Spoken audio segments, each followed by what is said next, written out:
If you love tzatziki sauce, Greek cucumber yogurt dip, Gyro sauce, whichever one you want to call it, if you love it as much as I do, you'll want to learn to make this at home.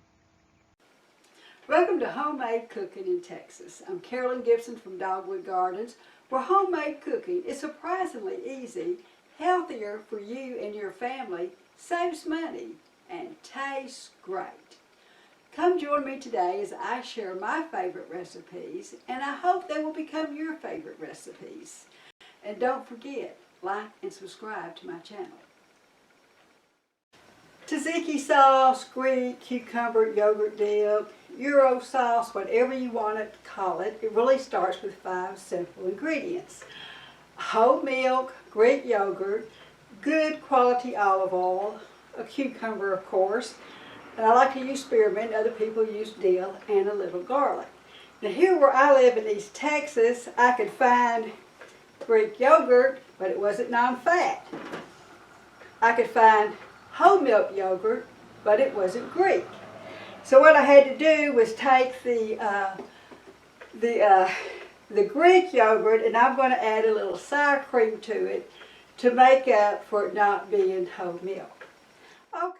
If you've had to buy just the regular yogurt, you can set it out and let it drain overnight, and you can see this has been draining for maybe an hour. You see how much water has come out of it. First thing we've got to get started with is grating our cucumber.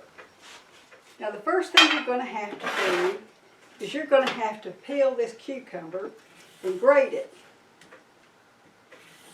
Okay, authentic Greek yogurt, the Greeks will tell you never, never, ever use a blender, you use a grater. Now I'm going to cut off these ends. I use this little end just to kind of hang on to it with. And you just want to grate it on the big grate on your grater. Okay, you want to be careful with this very last part, and you might have some big hunks that came off, but don't worry about that. And then you can see it is very, very watery. And you do not want all that water in your sauce. So we're going to put this in a bowl here.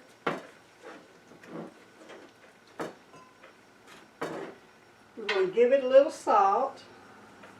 And then we're going to let this set for 10 to 15 minutes so it will drain out all this water that we do not want to use. Okay, we've been letting our grated cucumber drain here. And now what I've done, I've got like a cup and a half of the Greek style yogurt, and I've added another half cup of sour cream. I'm just going to put that in my bowl.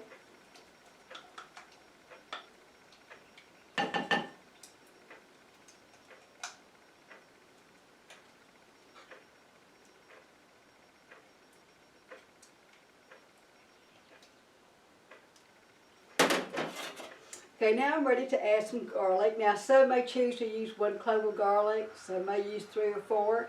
I'm going to use 2. Now I'm going to use a rasp to really grate it up fine. If you want to mince it really tiny you can, but I like to use these and I don't have to worry about chopping it up real fine. Okay, I've added my garlic and I want to stir it in pretty good. Does this look rich? This is just already rich and creamy.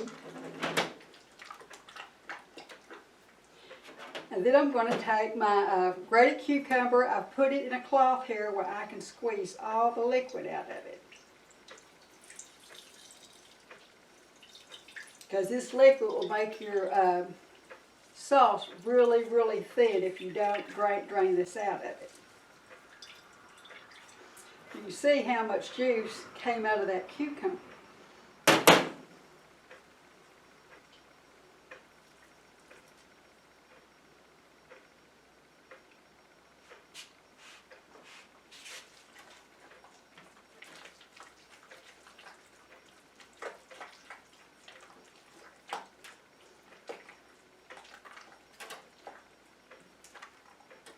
Now you can use the regular cucumbers like we get down here in the South, but you're going to have to take out that inside with the seeds because the seeds are so big.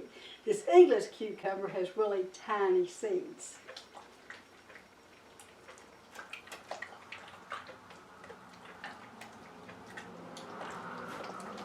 Okay, now I'm going to add my spearmint. Now you could go with a teaspoon of it, 3 or 4 leaves, a sprig, just however much you happen to like spearmint. Now you want to make sure it's spearmint and not peppermint, because peppermint will not taste good at all.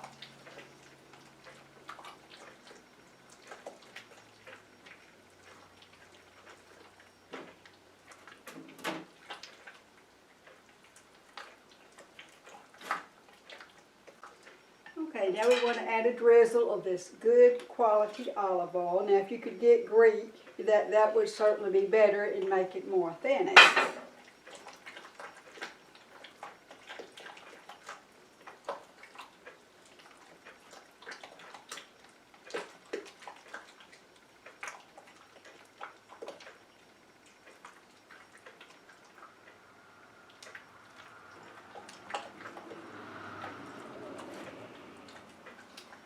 Okay, now we're ready to kind of do a test taste. If we want to add a little more salt, add some pepper.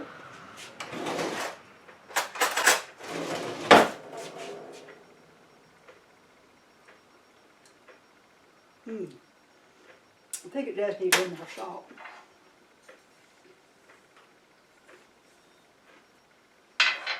A little bit of pepper.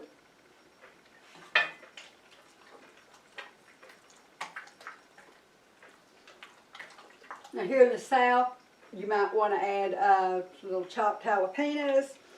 Other places might want to add a little sprinkle of cayenne pepper.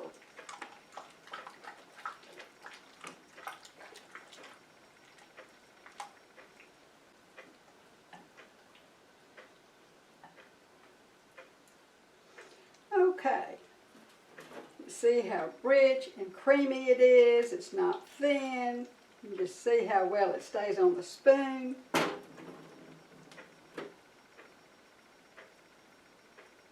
Okay, we're ready to finish it off with another little drizzle of olive oil. Then you could top it with black olive if you want to. I'm going to top mine with a little spearmint, like so. Maybe I need to pinch that off a little bit.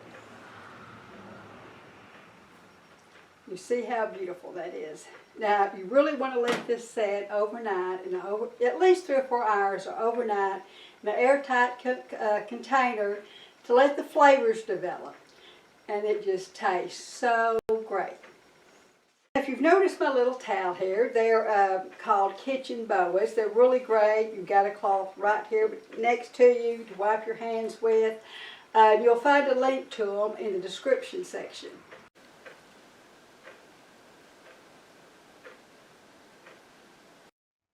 Thank you so much for joining me today at Homemade Cooking in Texas. These are my favorite recipes, and I hope they will become yours. Now, if you enjoy these recipes, please like and subscribe so you can see more of these type recipes.